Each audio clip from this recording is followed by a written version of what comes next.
So I love our country, but the corruption in Washington is affecting me and us in many ways. We've totally lost trust in our government. If you look at the polls and finding how much people trust what the elected leaders are saying, it's been dwindling over the years.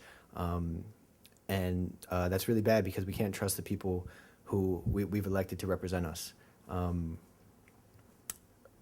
And yet we continue to elect them, which I don't understand.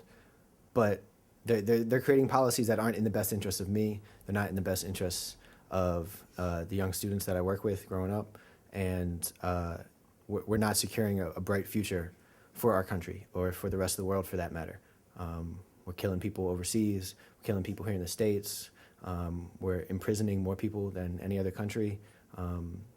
And we've completely lost focus of what is justice and what is our role as everyday citizens in trying to ensure justice happens.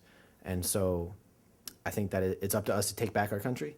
And sometimes what that takes is putting aside our differences. And it's really tough when we have all these different parties and these partisan politics and people dividing us and different corporations making money off of these divisions and trying to keep us in these battles against each other to try to find our common humanity with someone who might be my enemy.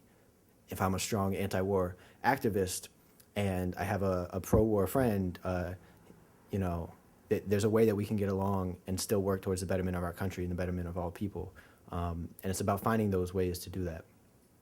So I think that we can do that, but it's going to take a lot of effort, and I don't think we can rely on any politician to help us do that. I think we can rely on some leaders to do that, and there are plenty of leaders who can help us do that. But it's not going to be anyone holding an elected office. It's not going to be any military leader. It's going to come from the people, and we really need to find a way in our personal lives to get past it and come together.